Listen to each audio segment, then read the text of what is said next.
So அதுதான் main reason. நீங்கள் சொன்ன மாதிரி நிறைய மீம்ஸ் பேஜில் கூட டக்குன்னு ஒரு ஏலியன் ஃபோட்டோ எடுத்து இவங்களுக்கு ஏற்ற மாதிரி ரிலேட்டபிளாக இவங்க ஃபோட்டோவை மிக்ஸ் பண்ணி அப்படிலாம் போடுறாங்க.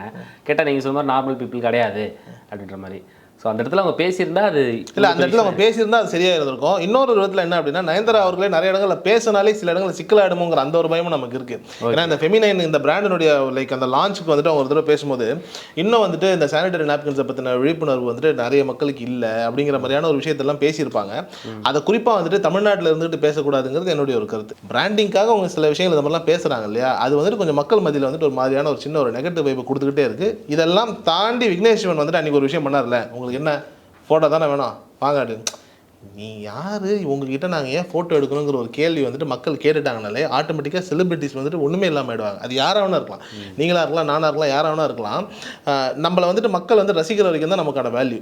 டக்குன்னு வந்துட்டு என்னப்பா ஃபோட்டோ தானே வா அப்படின்னும் போது திருப்பி யார் நீ, நான் ஏன் அவங்ககிட்ட ஃபோட்டோ எடுக்கணும்னு ஒரே கேள்வியை கேட்டால் அந்த செலிபிரிட்டியினுடைய அந்த மாஸ்கே உடஞ்சிடும்.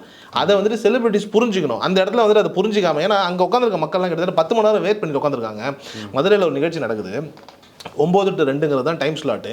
நிறைய பேர் வந்துட்டு நைட்டில் கிளம்பி வந்திருப்பாங்க. சில பேர் காலையில் 4 மணி 5 மணிக்கெலாம் பஸ் ஏறி வந்துட்டு ஒரு நாள் பிளான் பண்ணிவிட்டு அதுக்கேற்ற மாதிரியான ஒரு விஷயங்களை வச்சுக்கிட்டு அழகாக ஒரு 9 மணிக்கு ஈவெண்ட்டை ஸ்டார்ட் பண்ணால் 2 மணிக்கு முடிச்சுட்டு திருப்பி பக்கத்தில் இருக்க ஊர்களுக்கு போயிடலாங்கிற அந்த ஒரு பிளானிங்கில் வந்திருப்பாங்க நீங்களேன்.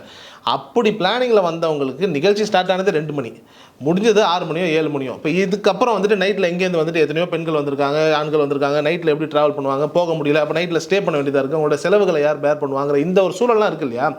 இதெல்லாம் வந்துட்டு சுற்றி இருக்கக்கூடிய மக்கள் பார்க்குறாங்கல்ல, இப்படிப்பட்ட ஒரு சம்பவம் நடக்குது, அதை வந்துட்டு ஒரு ஈவெண்ட் ஆர்கனைசிங்கோ இல்லை நயன்தாரா பேரில் இருக்கக்கூடிய அந்த ஒரு நிறுவனமோ அவங்க வந்துட்டு ஹேண்டில் பண்ணல அப்படிங்கிறது வந்துட்டு என்ன ஆகுது அப்படின்னா மக்களுக்கு வெறுப்பாகுது. அது வந்துட்டு என்ன ஆகுது அப்படின்னா ஆட்டோமேட்டிக்காக சோஷியல் மீடியாவில் ஓரளவுக்கு வந்துட்டு நாலேஜாக இருக்கிற எல்லார் கையிலையும் வந்துட்டு இப்போ நீங்கள் ஃபோன் இருக்குன்னு போது அதை வந்துட்டு ஒரு மீமாக மாற்றுறாங்க. அது வந்துட்டு ஒரு பஞ்சாயத்தாக மாறுது. அதனால் வந்துட்டு ஒரு நெகட்டிவான ஒரு பப்ளிசிட்டி நயன்தாரா மேலேயும் விக்னேஷ் சிவன் மேலேயும் இருந்துக்கிட்டே இருக்குது. இதை இவங்க வந்துட்டு கொஞ்சம் பார்த்து ஹேண்டில் பண்ணாங்க அப்படின்னா கொஞ்சம் நல்லாயிருக்கும்.